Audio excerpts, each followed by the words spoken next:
Duch Święty, tak, Agon ciśni, na ziemię zajdziot. Alegato ante la opinión pública en legítima defensa de mi vida, honor, libertad, seguridad, trabajo y propiedad. Separata del volumen número 2 de la Biblioteca Histórica de la Diáspora Rusa en Uruguay. Colonia Rusa San Javier. 2024. Todos los cultos religiosos son libres en el Uruguay. El Estado no sostiene religión alguna. Constitución de la República Oriental del Uruguay. Artículo 5. Los funcionarios del gobierno departamental están sujetos a las siguientes prohibiciones e incompatibilidades. Literal C. Realizar actividades proselitistas o religiosas, o efectuar comentarios de carácter político o religioso durante el horario de labor. Estatuto del Funcionario de la Intendencia de Río Negro. Artículo 52, literal C.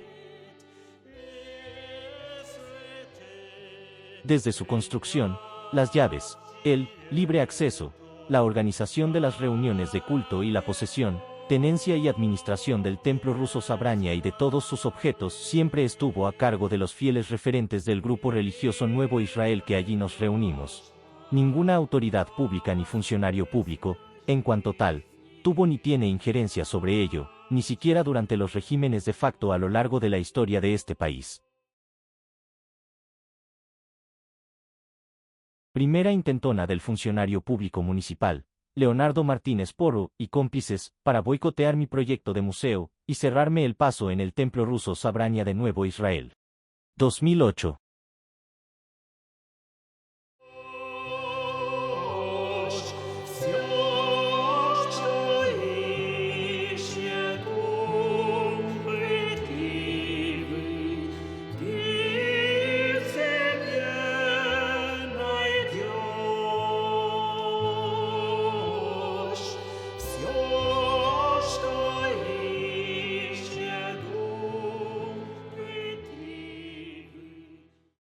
Buscan convertir centro de culto ruso en museo.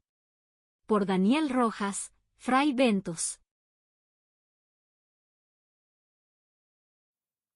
Presento a continuación la nota publicada en diario El País el 24 del 4 de 2008 y en semanario Zona Oeste el 29 del 4 de 2008, donde el funcionario público municipal Leonardo Martínez Porro expone su primera intentona de trasladar al templo Sabrania el Museo de los Inmigrantes bajo su cargo.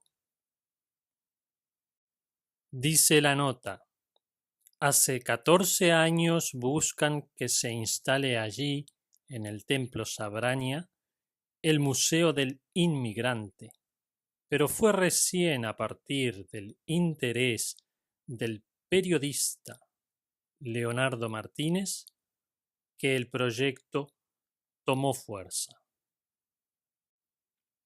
Lo que no aclaró este tal periodista es por qué motivo estaban suspendidas las reuniones en la Sabrania en aquel momento, ni por qué de la noche a la mañana a este periodista le vino el apuro por reflotar una idea que en 14 años nunca nadie se había preocupado por poner en marcha. Todo eso que el parásito político Leonardo Martínez Porro omitió declarar a la prensa en aquel momento, yo lo expliqué por primera vez de forma pública en mi artículo titulado «Si lo llevaron detenido, algo habrá hecho», a propósito del doctor Vladimir Roslik, 28 del 5 de 2024. Después de 16 años guardando paciente y conciliador silencio sobre este tema. Dice además la nota: Cuando hacen referencia a la Sabrania, las palabras retumban en el salón, en el que van quedando los cuadros de los fundadores y un antiguo armario con cientos de cartas y valiosos documentos. Con la ridícula y apresurada torpeza de los delincuentes que dejan huella de su crimen, enceguecidos por su propia ambición, el parásito político Leonardo Martínez Porro dejó con estas palabras constancia pública y perpetua de su maliciosa intención de apoderarse de esos cientos de cartas y valiosos documentos pertenecientes al archivo personal y familiar de nuestro fundador espiritual Vasili Lubkov, sobre los cuales, por otra parte, tengo derechos irrefutables. Con su habitual accionar temerario, abusivo y plagiario, en mi perjuicio personal y en el de toda la comunidad de fieles de la Sabrania.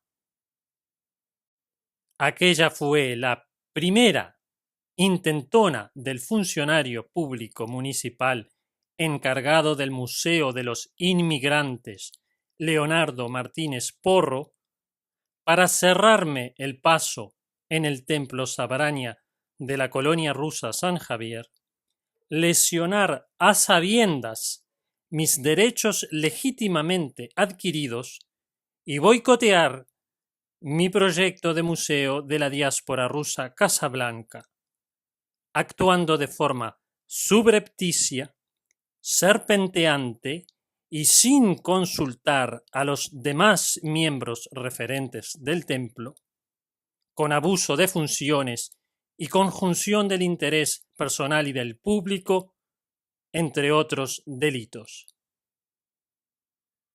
Nicolás Golobchenko Villagrán, 8 de mayo de 2025. Buscan convertir centro de culto ruso en museo, por Daniel Rojas, Fray Bentos. La nostalgia gana el pensamiento de los ancianos de San Javier, que ven cómo se van perdiendo las tradiciones rusas. Solo 2 personas van hoy al centro de culto Sabrania. Para inmortalizar a los rusos orientales, buscan instalar allí un museo. El 29 de abril, el presidente de la República, Tabaré Vázquez, visitará, junto a los ministros, esta localidad que en julio cumplirá 95 años. Muy lejos quedaron aquellos rusos que, desde el otro lado del mundo, llegaron una fría mañana del 27 de julio de 1913, escapando de la feroz persecución a la que eran sometidos por pensar diferente. Integraban la secta, Nuevo Israel, razón más que suficiente para que en el imperio del zar Nicolás II, fueran objeto de duras represalias por profesar una religión distinta a la ortodoxa. Fue así que con ayuda del gobierno de José Batlle y Ordóñez, hallaron un lugar, en el norte de Río Negro. María Lorduguín y Adela Sinchenko, primeras hijas de inmigrantes, se han convertido entonces en las testigos vivientes de un tiempo que fue. A pesar de sus 81 años, lo recuerdan todo. Hoy son las únicas que concurren a la Sabrania, el centro de culto que representaba la esencia de la comunidad rusa y que hoy ya no funciona como tal. Nota. Ver video número 14 de este canal, para comprender el verdadero motivo por el cual los fieles de la Sabrania suspendieron en 2005 las reuniones de culto por tiempo indeterminado, en señal de protesta contra el exabrupto que la señora Lorduguín profirió por televisión, sobre el caso del Dr. Vladimir Roslik. Traducido al castellano, significa, reunión. Y allí, guiados por su líder espiritual, Vasilio Lubkov, encontraban la libertad que se les negó en su tierra. Para darle mayor fortaleza, el templo se construyó con paredes de adobe y maderas entrecruzadas. Esa era la característica de las primeras casas rusas. Años después, se reforzó la estructura con cimientos y paredes de ladrillos. Acá hablábamos y cantábamos nuestra religión, cuenta Adela. Se cultivaban los valores humanos por sobre lo material y fue lo que nos distinguió en Uruguay de otras comunidades, dice María.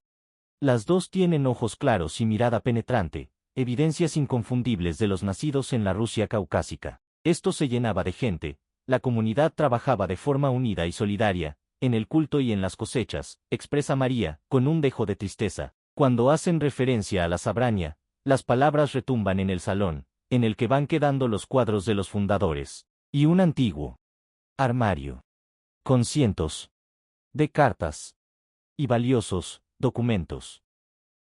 Y un antiguo armario, con cientos de cartas y valiosos documentos.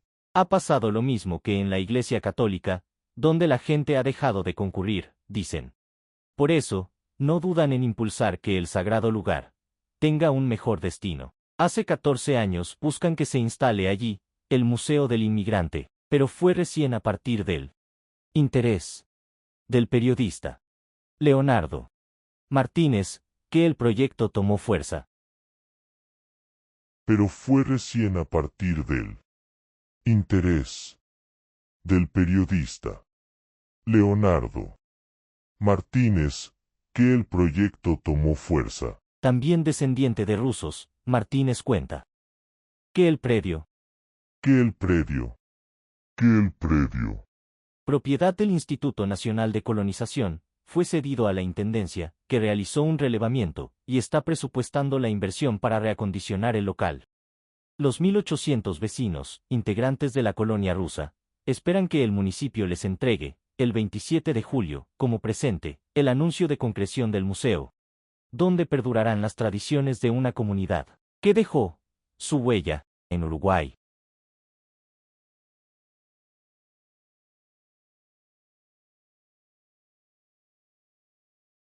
El Museo del Inmigrante, donde trabaja.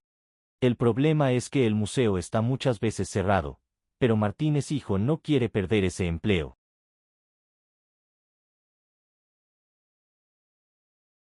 ¿Qué es eso?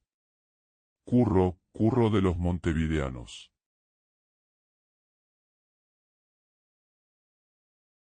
El Museo del Inmigrante, donde trabaja. El problema es que el museo está muchas veces cerrado, pero Martínez hijo no quiere perder ese empleo.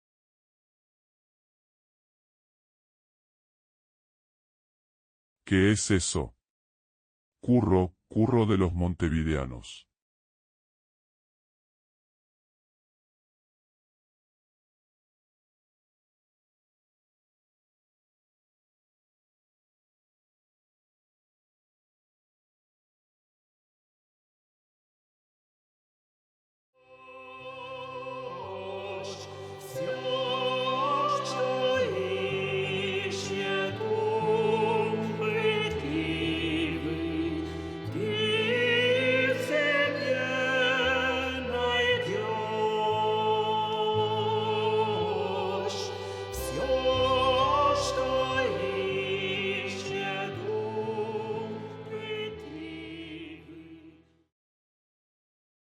Buscan convertir centro de culto ruso en museo. Por Daniel Rojas, Fray Ventos. Publicado en Diario El País, 24/4/2008. Y Semanario Zona Oeste, 29/4/2008.